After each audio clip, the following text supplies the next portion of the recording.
Well, hi there, and welcome to Ministry Hangouts with Pastor Greg Surratt. Today, it's actually with Sean Wood. Greg Surratt has not joined us yet because he is at an ARC meeting in Louisiana, and I don't know whether they've gotten internet access in Louisiana yet or not. So we're just waiting to see. If any of you are joining us from Louisiana, I'm sorry, you're just easy to pick on. That's just what that's about.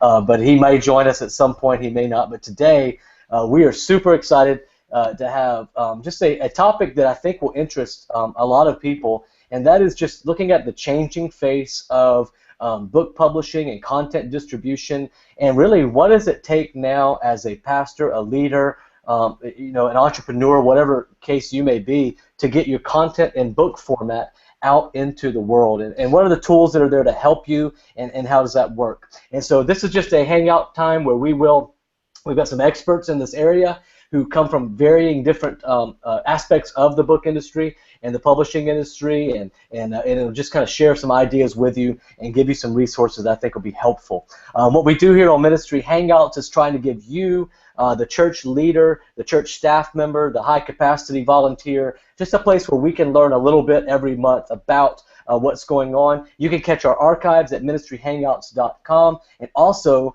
you can go to our iTunes, subscribe to the podcast, and you can follow up there with about 2 years worth of Ministry Hangouts that we have that are great for your staff to go through and work through, and just have a lot of information there to share. So my name is Sean Wood. I'll be leading us through the conversation today, but hopefully I won't be doing very much talking, and we'll have this panel that we've got assembled here talking. And I'll let them introduce themselves and tell you a little bit about what they do. First, we have Eliza, who is coming to us from Missouri. Just tell us a little bit about where you're coming from, who you work for, and what you do, Eliza. Hello, I'm Eliza Delgado, and I work for My Healthy Church, which is a distributor of published resources to the church, the trade market, and beyond. So part of my role here is overseeing all of our development of resources, so anything that goes to trade, which is the broader market. So I oversee trade marketing, and then I also oversee our author relations divisions. Awesome. Thank you, Eliza. Yeah, sure. And thank you to My Healthy Church also, who has been a great partner with ARC. And you guys know, if you're watching this, Pastor Greg Surratt, the president and founder of ARC, just where we're planting our 500th church at Easter. That'll be happening. And My Healthy Church has been huge in helping us to make that happen. And so we appreciate you guys. And next we have, to the right, on my screen at least, of Eliza, is Carrie Oberbrunner. And Carrie, just tell us a little bit about yourself, your journey, and what's happening for you right now. Yeah, so can you hear me, Sean? I can. Excellent. So my name's Carrie Oberbrunner, and my passion is to ignite souls. I was a pastor for 12 years and just felt like the church was a great, fantastic place, and yet I felt like I needed to kind of be out on my own and self-employed, and so now I've, in the last 3 years, been doing this full-time, but I have 6 traditionally published books out, some with Baker, some with Zondervan. Actually, Relevant got me started back in 2004, and I'm here to add value to everyone listening. Thank you, Carrie. And Carrie, actually, I was talking to him this morning during our test, has a great book. I'm going to sell this for him a little bit because it really, honestly, it was a life changer for a lot of people, and for me. If you've never heard of it, Your Secret Name. We're actually going to be doing a series at Freedom Church called God Name It. In just a couple of weeks it's starting. That actually, this has been a great resource to us in that. So I know he's got lots of resources, but this is one in particular that just has, for me at least, has been life-changing. So thank you, Carrie, for being a part of that. And next is a friend of Pastor Greg, a friend of myself as well, Seacoast Church and the ARC, Shannon Litton. And Shannon, just tell us a little about what you're doing right now and kind of what you've been up to even in the past, because I think that's pertinent to what you do now as well. Sure, and Carrie, he is selling your book. He actually tried to sell it to me this morning on our call, so you're doing a good job. You've got a good evangelist. Hey, all right. I have worked for about 15 years in marketing and brand building, particularly in the ministry space, and so have had just the privilege to work with small startup ministry organizations and churches all the way up to some of the largest ministry organizations in the country and internationally. And my passion is coming alongside other people's passions and helping them to fuel and to find the greatest impact in the areas that they love. And part of that is in content. Content is such a big piece of building a brand. Actually, the story is, Sean, I don't know if you know this, but a few years ago when I was doing this and working with a church and a pastor that you probably all would know, and I had a publisher come to me and say, hey, we'd like to publish with that guy. And I was like, oh, okay, well, I'll introduce you. And then I thought, wait a minute, I think people get paid to do this introduction. And that birthed my agenting career, actually. And so it's about 10 years now that I've worked with a number of pastors. I've gotten to work with you, Sean, with Pastor Greg, and other speakers and leaders, not only in figuring out what is the right distribution, what is the right way for them to tell their story and share content, but then how do we build the entire story and brand around that as well. Awesome. And so as you can tell, I mean, if you're here saying, how do I get my content out? How do I write a book, publish a book? I've got a story I want to tell. We have assembled a panel that I think will be extremely helpful from several different angles and different aspects of the industry today. So let's jump right in and talk about that. First question is this, and this is for the whole panel. You guys just jump in as you want to. And I was thinking about it. 2007 is when I traditionally published my first book, 200 Pomegranates and an Audience of One, by the way, available on Amazon.com. I published that in 2007, and I was thinking about the fact that I think when we went through the first contract iteration, we didn't even talk about Kindle. Like there was no conversation at all about that. So at some point in the writing process, someone said, "Hey, should we add something in here about digital distribution or something like that? You know, that kind of deal." And I think we added one little line that took care of, you know, selling my soul away for all of eternity or whatever. And so we did that, and that was done. And I was thinking about 2007, 2008 was Wasabi Gospel. Not a lot changed, you know, that time. To 2015. I mean, this whole arena is completely different in just that amount of time. So as you look at that, the ability to publish a book is made almost available to anyone now. I mean, and really, it is made available to anyone. The ability to distribute the book through the largest, you know, distributor in Amazon.com, I would imagine, is the largest distributor at least, is available to anyone. How is this kind of changing the book industry? And I guess I'll start with this. Is that a good thing? Is it a good thing that's happening that you guys see? Just jump in, everybody, on this one. Well, I'll speak from a publisher perspective. I think generally our publishing philosophy is we want to make the messages of any book as available to as many people as possible. So whatever way, method, means that we can make that happen, the better. So of course the broadening of the channels is of course the best opportunity for any publisher in terms of getting that message into the hands of the people that need to receive it. On Christian publishing, of course, even more so, it's more important so that we can share the messages of life-giving resources to those who need to receive them, whether it's training or so forth. So I don't really think there's a bad way. Broadening the channels could even be looked at, in my opinion, as far as publishing is considered. That's all a good perspective. Anybody else want to weigh in on what do you think the changing face, what does it mean? Go ahead, Carrie. For it. Okay. I love what Eliza's sharing, and I think Shannon's got something good to share too. One thing that I do work with a lot of speakers and coaches, and one of the things that I think could be a danger with getting your book out ASAP, I mean, I'm going to share a resource. I already asked Sean about it, but it's a resource to help people get published on Amazon today for free with their ebook. One of the things that we see with YouTube, for instance, is when everyone has a smartphone and can upload to YouTube, the amount of content that's up there now is overwhelming. And as a result, we no longer, I think it's good and bad, we no longer have filters that restrict people from anyone becoming an author, which is good in a lot of ways, because 10 years ago when I tried to get published, there was nothing like that. You had to go the traditional route. But the other thing is that, yeah, everyone can get published. And so there's so much information that now the market can be saturated. and how do you sift through the valuable content? That's a big question. That's good. Well, can I just add to that? And I think we could get into this later in the conversation, but I think especially in the digital environment, you think about all the resources you have available to you. You also have to think about native searching. If you're looking for a book on leadership, that's meta tags and the background of digital research or digital archiving. So those are all parts of even a personal publishing work that you just have to consider as part of an overall strategy of what it is that you're trying to deliver. That's good. So even the changing face of how do you find stuff is completely changed in the filter. Exactly. So how about you, Shannon? What are you seeing? Sorry, Shannon. No, that's fine. It's great.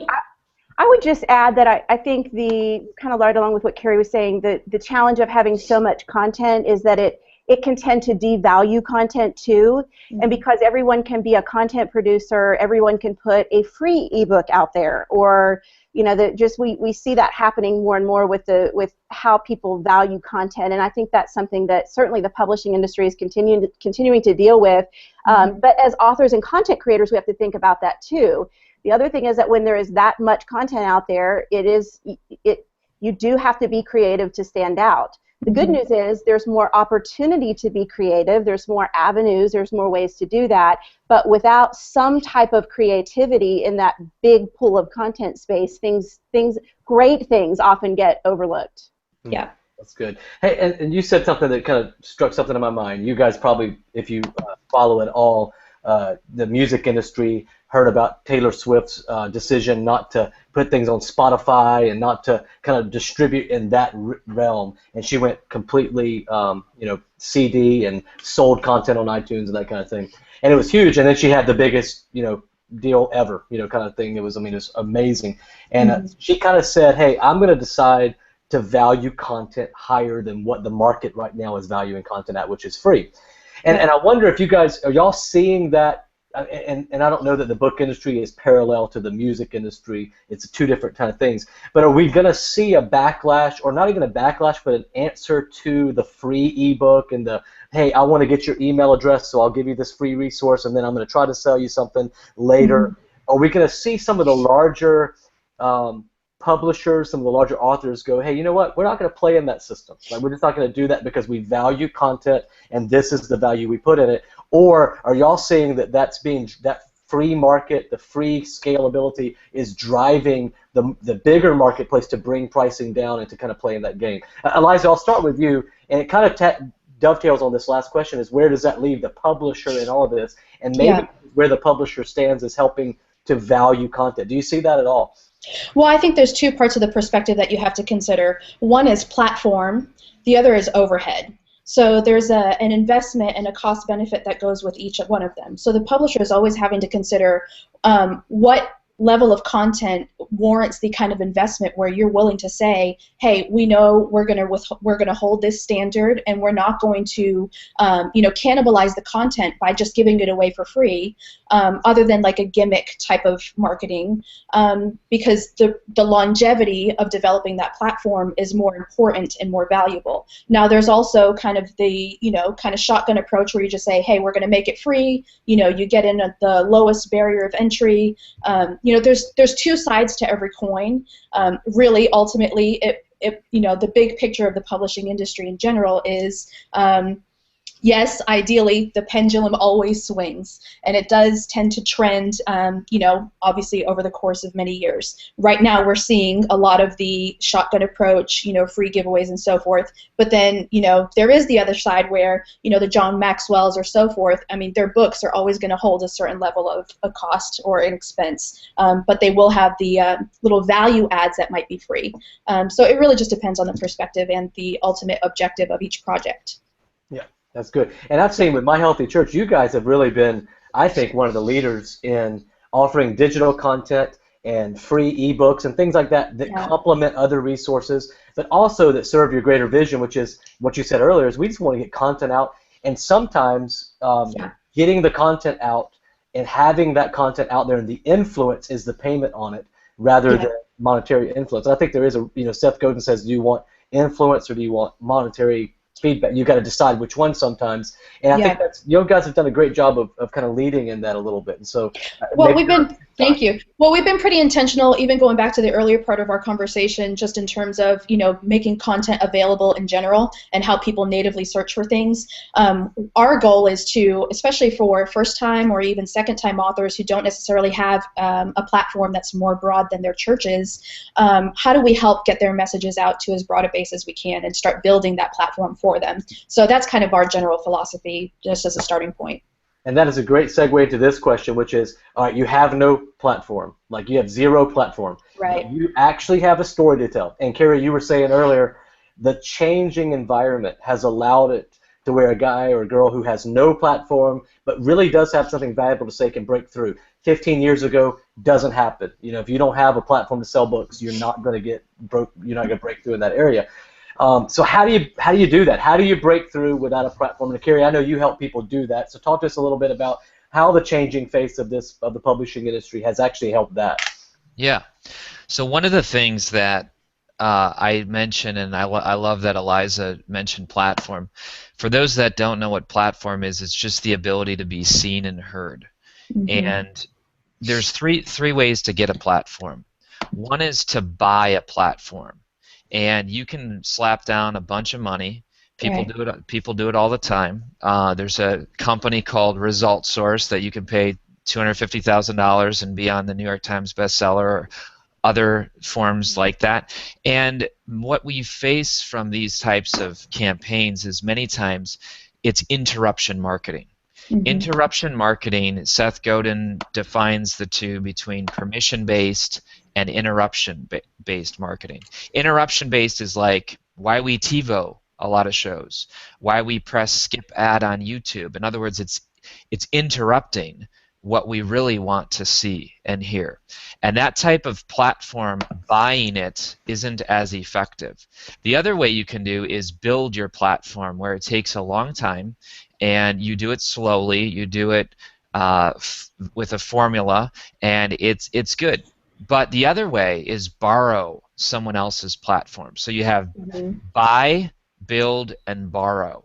And these are things that I teach authors in our Author Academy Elite program. But Sean, case in point, you've Eliza and Shannon probably heard of the Shawshank Redemption before they got on this call, correct? Yes.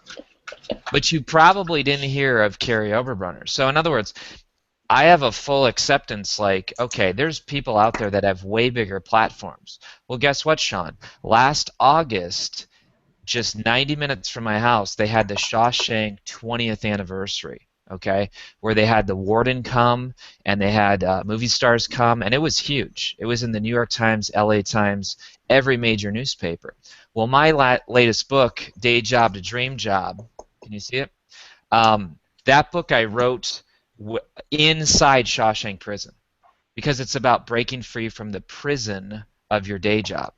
So when I wrote this book, I said, oh my gosh, is there a way for me to come alongside Shawshank Redemption and get involved in this bigger conversation happening in media? And absolutely it worked. If you go to Shawshank20.com, you'll see that front page right there is the Shawshank author, me. And it's a way that I was able to get tight with the warden, Bob Gutton. Remember him? Bob from the Shawshank Redemption. But as a result, Sean, I was able to get much more market penetration with that book, because I didn't just say, hey, here's my book. I got part of a larger media conversation. And when other people can do that and borrow someone else's platform, not in a sleazy way, but in a way that they're invited there, that's where you can have huge penetration. That's great, and that kind of leads into marketing, and that's a form of now marketing. And marketing we were talking about meta data and meta tags and all this stuff earlier. And I mean, Shannon, you said earlier you started this whole journey in marketing, and you were helping people market their brands and build brands, and then an intersection of the book publishing industry came into that, and content distribution, and there is no secret pill anymore. I mean, there is no, hey, if the publisher will do A, B, C, and D, or if the author will do this, this, and this, it will build a platform. So what are you seeing in this, the ability to build a platform, and just kind of building on what Carrie was talking about as it pertains to marketing an author now, and an idea and content and that sort of thing? Well, I think first of all, it's important for authors to realize that it is not the publisher's job to build your platform. And a lot of times we work. Amen, sister. I knew I'd get an amen on that. And I think it's an agent's job to help authors understand that. And Yeah. honestly, a few years ago, I was at a book conference, and I heard a bunch of agents talking to some people who wanted to be authors, and they were giving them all their great agent advice.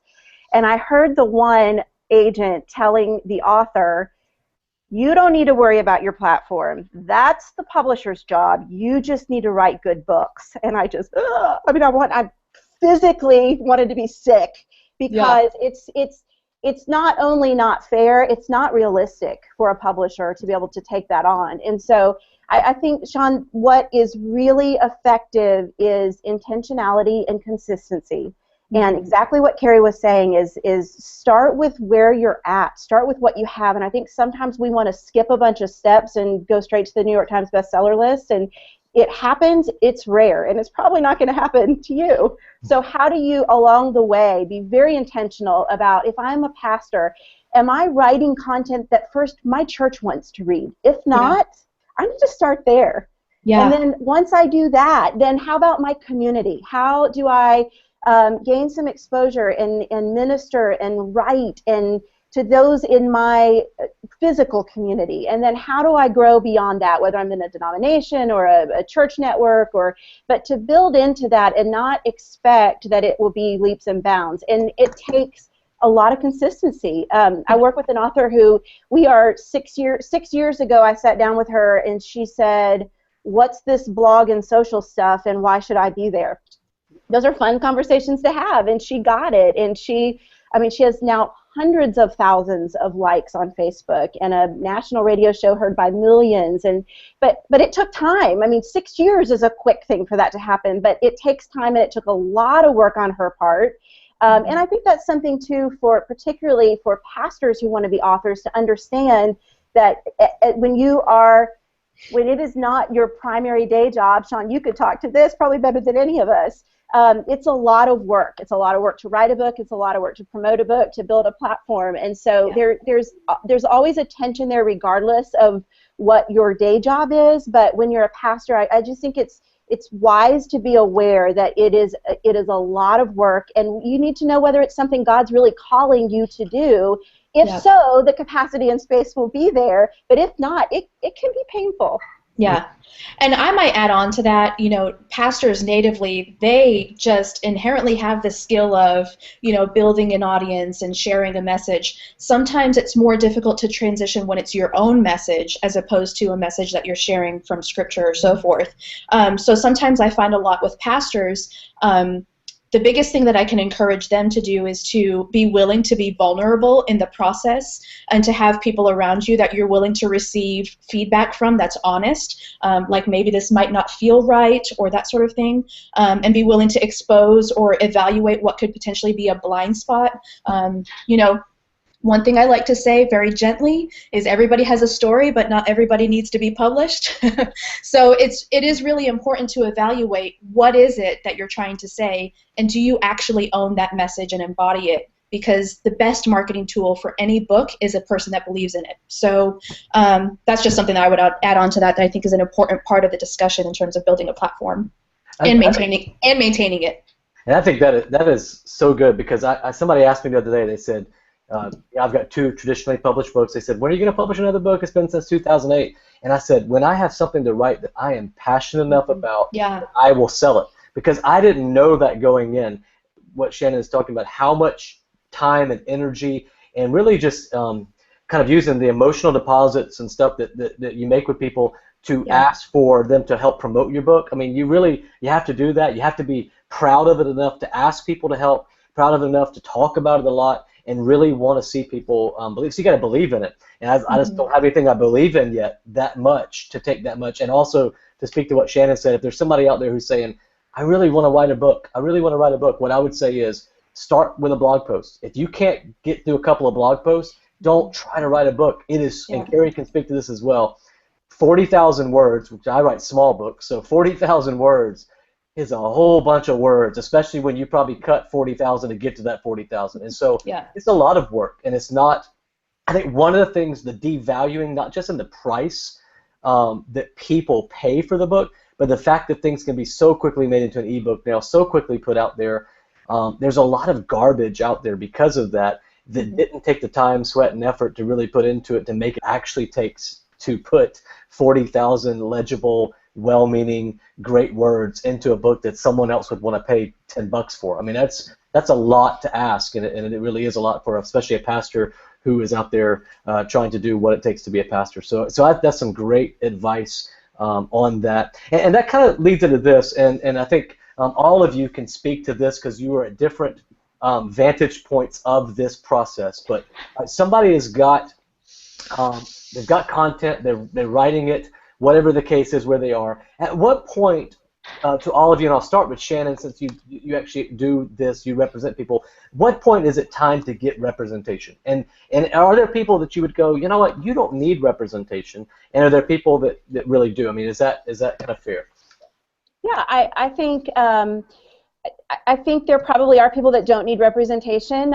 They may need a good marketing partner instead. They may need a Carrie who can help them, figure out how to get their message out there. They may need a good editor. I definitely think that there is a great hybrid imbalance between self-publishing and traditional publishing, and I have a number of authors that do both. Different situations require different things. I have an author who's the last 3 books, he self-published one of them for specific reasons and traditionally published 2 others, and and there's different reasons that you would do that. So I think it's really finding the right partner, and even in agents, I mean, there are agents that specialize in a lot of different things. There are agents that are great at contract negotiation. There are agents that are great at marketing. There are agents that are great. So I think it's finding the person, too, that you're comfortable with and the skills that they bring. I'm not an attorney. I have great attorneys that review contracts and look at things with me, but I'll say that I'm not. I come at everything from a marketing and brand building perspective. And so,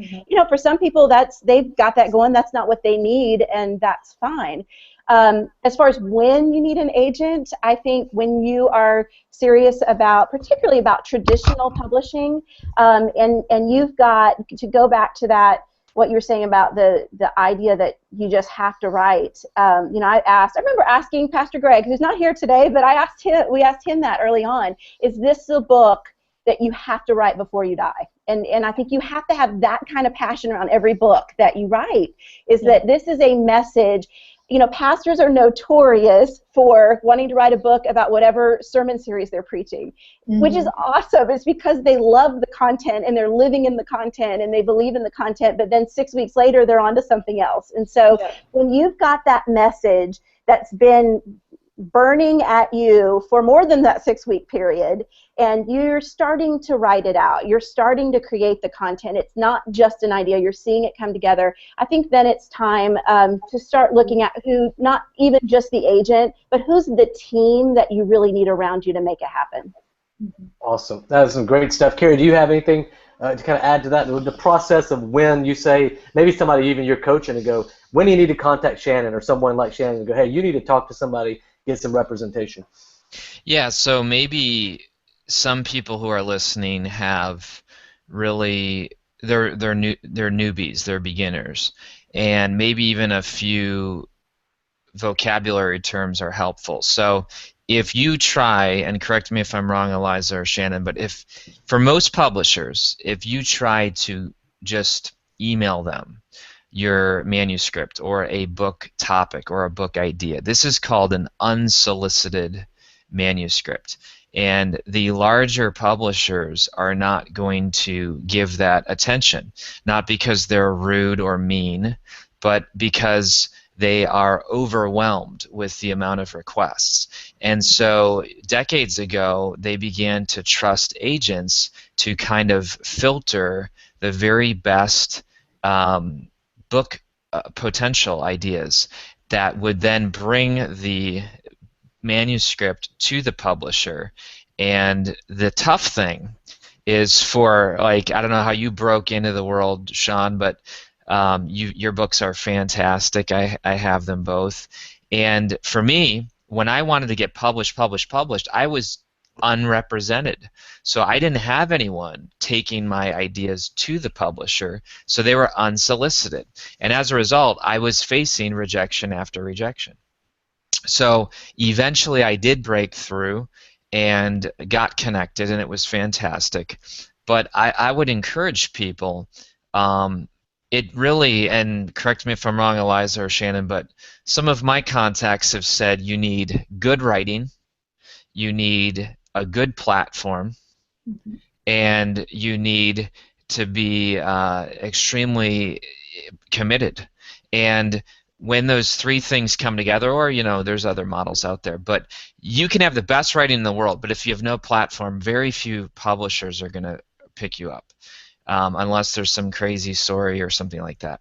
So as a result, pastors today can be writing good content, building their platform, and then when, as Sean said so eloquently, when that passion is inside you that this is content you need to go after, you may then at that time want to pursue representation. The other shortcut is get a few self-published books, try those, and I'm convinced that the magic number is around 10,000. That it could fluctuate, but if you can sell 10,000 of your own copies as a self-published author, I'm not saying that that's amazing, but that's pretty big, and I think most agents will then begin to listen, and maybe not Shannon, but I think Shannon would. Hey, two quick things that I think you reminded me of, Carrie, that I hope are helpful. I know just personally, you talked about the publishers being overwhelmed with unsolicited manuscripts, that now a lot of agents, we're the same way. I mean, we are now the inbox for the unsolicited manuscripts, and I don't have time to look at all of them. There are occasionally something will come through, and the uniqueness of the content just jumps out of an email to me, and I give it a second look. Honestly, I've not ever signed an unsolicited manuscript that's come in. I just haven't. For me, it's been relationships. We know that's how the world goes around. The only kind of unsolicited introductions that I take are and Sean's done this, if Sean calls me and says, hey, I know this writer, you really ought to talk to them, I'll do that. I have two of those next week that are just somebody that I trust says I need to talk to and meet this person.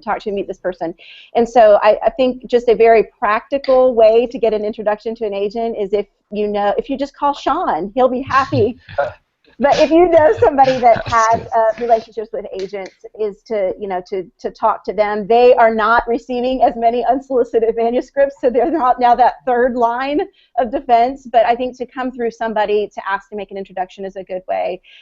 One other thing real quick that I just think is important, particularly for pastors, is something I always walk through with particularly somebody who's in the ministry, and especially teaching pastors whenever you look at content, is that early on in your ministry, and particularly when you take a role at a church, that you define who owns content. Because I may be preaching a series that becomes a book that the church may at some point think they have a right to. And I know we all would love to think that these things don't happen in ministry. They do, and it never seems like it will until there are ugly, awful situations where people are fighting with ministries over content. Where in the beginning, if you bring that to a board of elders or to put it into some type of an agreement, it's very easy to carve out what content you as a pastor own, things that you're writing, whether it's things that you're preaching, versus things that the church who is paying you to do those things owns. So I think that's just a little red flag up front that can save a lot of heartache down the road. I am going to echo that as loud and as hard as I can, because from a publisher's perspective, the business of publishing is a conversation you want to have as early in the game as possible. Like I can't echo that loudly enough, so that was a very good add-on. But I would say, again, from the publisher's perspective, in terms of what that entry point is, and as far as agenting or so forth, I honestly feel like it is relationship. When you sit there and you consider we have unsolicited manuscripts all the time. Do they necessarily fit? No. Do we maybe put them on the back burner for when they might potentially, serve a need and a message we're trying to get across? Yes. But it is a relationship. Carrie had mentioned earlier about content, platform, and then the level of commitment. We might consider someone who has no platform because they have so much content that we might consider building a plan that would build a platform, along with the content. So there's a lot of different angles, but it always helps on the front end to have thought through what the potential options might be for yourself. What level, like again, Carrie said, what level of commitment do you have to building out that platform? Are you willing to do that hard work and do the discipline of not only writing, but the discipline of social media, the discipline of, Shannon was saying, like, if you're a teaching pastor, do you have the discipline of being able to schedule speaking engagements outside of your church? What does that look like? And balancing all of those three, to make an effective plan for ultimately marketing and sales. So there's a concert happening, and there's multiple different, channels and angles to consider. That's good. Hey, Sean. Yep. So because I'm a former pastor of 12 years, I think that, and this chat is for people in ministry, right? Yeah. So I think something needs to be said, because my heart breaks recently for a lot of pastors, I won't mention their names, but ones that have been written up recently that kind of got in this tough situation where birds, or are they content creators? Is the business world seeping in too much, where they're using church funds to buy themselves on lists, and it can get really icky fast. And now being outside of the church world, in a way, I can kind of see things that I'm like, oh, wow, I love what Shannon said. I developed a board early on in my writing career that asked me all the tough questions, and I wasn't smart enough to do that. My senior pastor said, you're going to have a board. So these were made up of elders who quarterly met with me and said, how are you doing personally? How's your marriage? How's your travel? They're asking those tough questions for accountability purposes, so that you're not, outstripped from your character, and that's not good for anybody. The other thing I would encourage people to do is, I think writing can enhance your ministry. I think it can bring a spotlight to your church, the outreaches you're doing.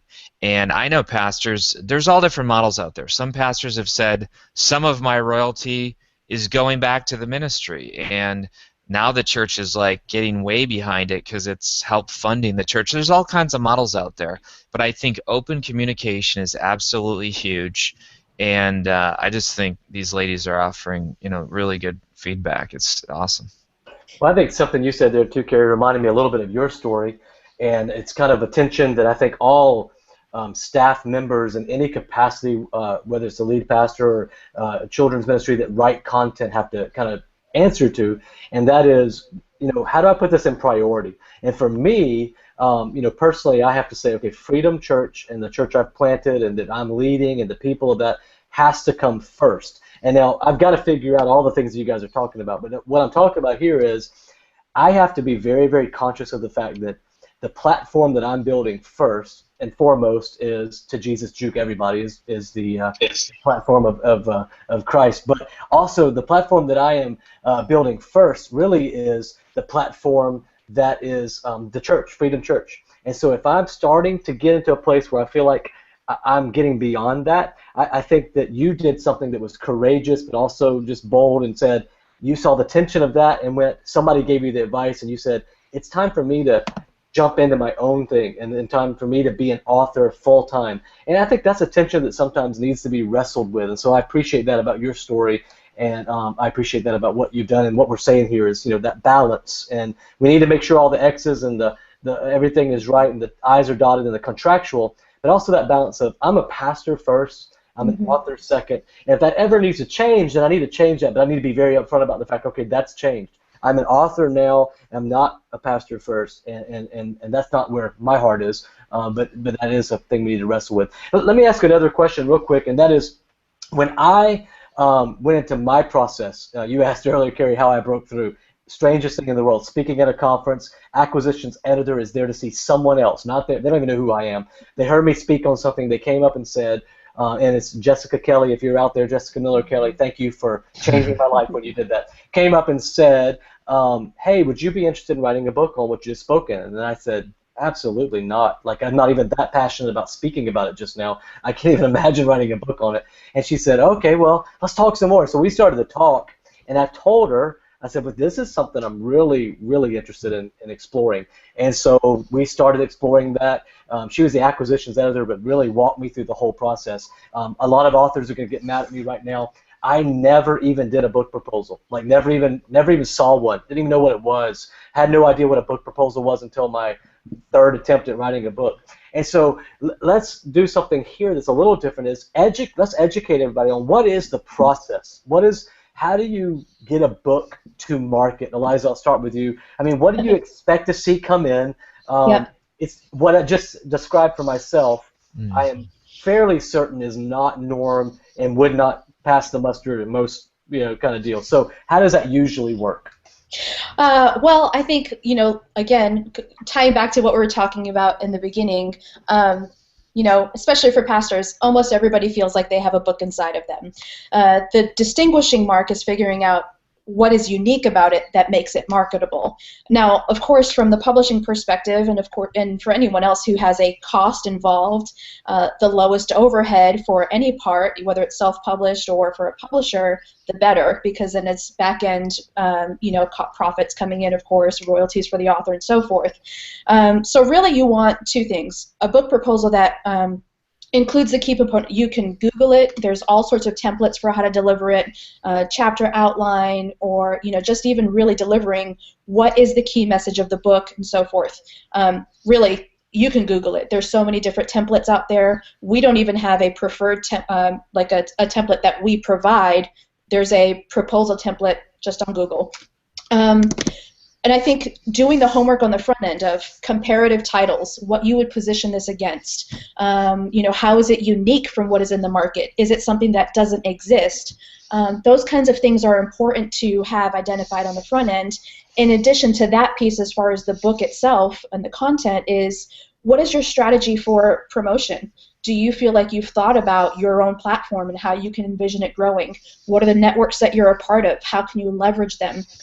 One of the great things about the ARC is all of the pastors that are part of the ARC are highly relational. So, kind of what Carrie was mentioning earlier in terms of borrowing the platform of another, everyone is open-handed. Yeah, absolutely, I'll write your forward. Yeah, absolutely, I'll write your endorsement, and those kinds of things. So what are the valuable kinds of tight network opportunities that you have, as well as what is the uniqueness of the content in a formal proposal? Those are the best ways to approach us. On the flip side is kind of like how your experience was, and this still happens today, and it's actually pretty frequent for us, is, we have relationship, and then unique opportunities come our way. There's, pastors that have these talks and messages that it's their core message. They preach it everywhere they go because they believe in that message so firmly that it's worth being a published piece. That really ties in easily to a platform building. This is the guy who's known for apologetics. This is the guy who's known for XYZ. So there's always multiple angles to consider. As closely as it can be completed on the front end, the better. The homework is always better on the front end. So. Just as a piece of education, too, most nonfiction books that you're going to publish, you're not going to get the book in advance, right? You're saying mostly completed. You're meaning the process of homework for a proposal. Right. Is that true? Yeah, it's very rare for us to get a 40, 50, 60,000 word product up front, unless there's an agent involved and they've already developed with a ghostwriter, or it's very rare to actually find a pastor or an author, especially for the first time, who hasn't used someone else to write and format the content for them. So that's something else to consider. Do you need to invest in a ghostwriter? Sometimes that's something that the publisher would invest in for you if the content proposal were strong enough. So there's those pieces as well to consider, but at least the proposal needs to be solid enough to convey the core parts of the message. Awesome. And you brought up a great topic that I want to touch base on just a little bit, because I It's think a secret. when the average person hears ghostwriter, they go, "Scam! What's the deal with that?" Yeah. And I do some ghostwriting, help Yeah. some people with some stuff. Actually had a book that just came out on Just Kindle, that was originally going to be a ghostwriting thing, and then in the process she said, "Put your name on it. Let's do this together." It's never anything, it's not underhanded. I guess Yep. just a matter of education. You guys can speak to this as well. There are Yep. some people who have really good content, Yep. really good stories to tell, really good stuff. They're just not authors. And so there are people who have visions of a house that they want to build, but they're not architects, and so they can't put it together and build the whole thing. So there's different partners. So you guys speak to that a little bit about the whole ghostwriting sort of, I don't want to say controversy, because I don't know that it's controversy, but, and are there times, and you guys feel free to speak to this, where it does cross lines that you don't like and you're not comfortable with? Does anybody want to talk on that at all? I actually work with one author who produces so much content that we could never publish as much as she can create. She's a writer. She's just naturally wired that way.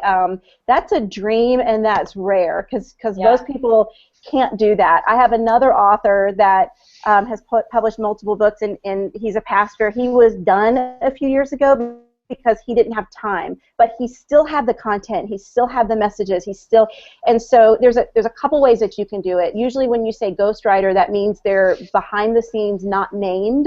So it's literally a ghost behind it, and they're doing the writing. Something else to consider that I've actually had many more of my authors do is to bring in a collaborator. And I think we could, probably most people that aren't in the publishing business would be shocked. We could name some, authors that everybody would recognize who have long-term collaborators whose names are not on their the cover of their books, but who are people that they sit down with as they're starting to write every book. And those people help them to shape the book, shape the content. They're a sounding board. They pick up some of the writing. The author writes some of the writing. I found that the right collaborator, it's finding the right collaborator for the right author is the trick of it. But when you find that relationship, there's nothing like it. So that, in seasons of life when you don't have as much time to write, you've got somebody that can help. In times when you want to take the lead, and then everybody can use a really good sounding board at any point in their career. So I think a collaborator, whether they are named on the cover or not, or whether they're named in credits, there's different ways that you can do that, and that needs, again, that's always outlined in a collaborator or ghostwriter agreement, so that all of those things are not, we'll figure it out when we get there. We know whether your name's going on the cover. We know what it looks like. But there are a lot of options there, and personally, I think just depending on the person, I think they're all valid options to consider. Cool. Anybody else? How about you, Carrie? Yeah, you probably don't know this, Sean, but I've actually ghostwritten 3 books. And the first time I heard of ghostwriter from my friend Tim Willard, I thought, that is the dumbest thing I've ever heard. Why in the world would you spend all this time and never be named? What's the point? What's been interesting, Sean, is these 3 authors that I've ghostwritten for, they're all people that I would have paid lots of money to learn from them. They are huge mentors. But the funniest thing in the world is they're paying me. So not only am I being mentored by them, which is a really cool process to get in this, I love how Shannon described it. You're really getting inside someone's head, you're collaborating, you're seeing their passion in print. It's one of the most rewarding experiences ever. But besides that, these 3 gentlemen have mentored me in huge ways that have taught me, because I never have taken a business class in my life, okay? And now I'm being flown in to speak to businesses, which is God's sense of humor. It's so funny. But I've been mentored by some of these individuals that has helped. So I think ghostwriting is fantastic. I'm glad to hear you've done it, Sean, and I think it's a powerful, it's a spiritual position. How many number 2s do you know in Scripture? Joshua to Moses, these type Jonathan to David. There's these relationships in Scripture that are just very rich. but someone wasn't fighting for the spotlight. They were fighting to serve. That's good. That's good stuff. Anybody else on that subject, Eliza? You got anything to weigh in on that? No, to me, there's no taboo or stigma associated with a ghostwriter. It's all in one, knowing your gifts and maximizing your time. Two real things that are issues for authors, especially authors who are pastors. So for us, we love ghostwriters because they bring a special skill set to the table. So it's really whatever the need is for the particular project. That's great. And hey, as a author who wanted to have my writing bring some extra income into my family, I can say I've made far more income on ghostwriting than I ever did on writing my own book. So, that's kind of the gist of those entrepreneurs out there that are going, I really want to write for a living. If you're willing to not put your name on the cover sometimes, that might be a blessing to you. And that kind of checks your pride a little bit at the door too, to say, do you really want to write for a living? Do you really want that to be your dream job and get rid of your day job, or do you want to see your book in Barnes and Noble? And both of those are valid. I've got both, but I can say from a practical standpoint, I think I've served probably the kingdom better and served my household better for sure in the ghostwriting effort. So just for what it's worth. Quick analogy, Sean. Angelina Jolie, right? Actress. And just recently producer of Louis, is it Louis Zambrino? Unbroken? Yeah. I'm butchering the name, but you know what I'm talking about. Actress, and yet producer. How many actors and actresses do you know who are then producers who tell other people's stories? It's very common. Yeah, good deal. All right, so we're coming to the end of our time. I want to honor y'all's time, but I want to give you one chance here. This is the time that we just say this is your opportunity to shamelessly self-promote and tell us, what are you doing? How can we get in touch with you? Is there a link that you want to share in the showcase and give to people? We have shared Carrie's link that he was talking about earlier. It's there in the showcase if you want to find that link to that. But we'll start with you, Eliza. What's going on? Conferences, anything you want to promote? Just set shameless self-promotion for Eliza and My Healthy Church. Hey, well, I would say the one main thing is we love the ARC and our friends there, and so we're so honored to be a part of helping you guys bring resources to the table for the local church. So that's the primary thing. Of course, we've been the store for some of the ARC conferences, and we'll be in Jacksonville. We'll have a booth there as well, and so I have my email up on the screen right now, so if there's anybody that has any questions, I'll be happy to answer them. I'm accessible all the time on Twitter also and on Facebook, so feel free to connect with me. Also, if they know you better, they can just email you, and I'm sure you can connect me with them. But we're just happy to have the conversation with people that have an idea about being published, that may already have book proposals on the table, and talking about what that might look like in the future.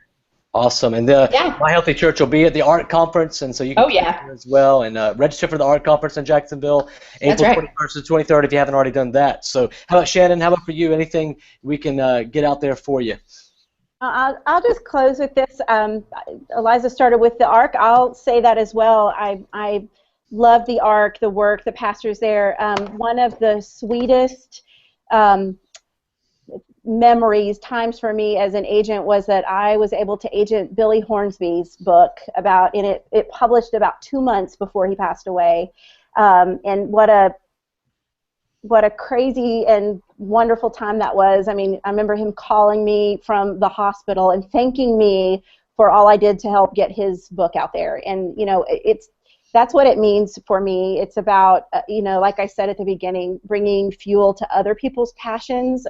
That's what gets me out of bed in the morning. And so I think for everybody who's in the book, I just encourage you to find that thing, that message that you'll keep saying that message till the day you die because you feel like it's what God has given you. Once you have that, it doesn't matter whether God lets you share it to your local congregation or the world. You've done something to be proud of. That is great, and we appreciate you getting Pastor Billy's book out there because that is a legacy that was left, and we're so thankful for him and what he had. How about for you, Carrie? Yeah, well, first of all, it was a great honor to be here with such amazing people, and I've learned a lot, and we have a lot of mutual friends in the surrounding areas. So I don't know what an ark is except for Noah's Ark, but hey, I think it's awesome. No, I'm just kidding. So couple quick things. Next week, I'm doing a free webinar, nothing to sell, nothing to buy, on the difference between traditional publishing, self-publishing, and then kind of a third model that's available, and that's just at carryoberbrunner.com/book. Love to have people jump into that. And then Dan Miller, who Shannon knows, we are doing an event, Dan and I, at Shawshank Prison called escapingshawshank.com, and it's all about how to overcome the resistance.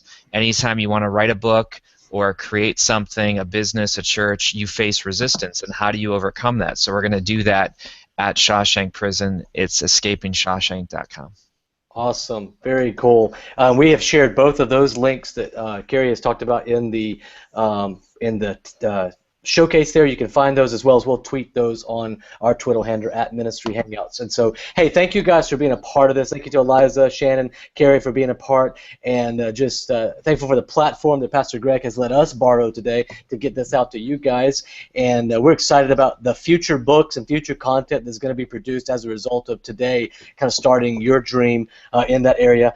You can share this. We'll archive it right after this is done. It'll be available on our archives as well as on our iTunes podcast, along with dozens and dozens of other ministry hangouts that we've done that will add value to your teams and to you personally. So we look forward to seeing you next month, second Wednesday of every single month, Ministry Hangouts with Pastor Greg Surratt.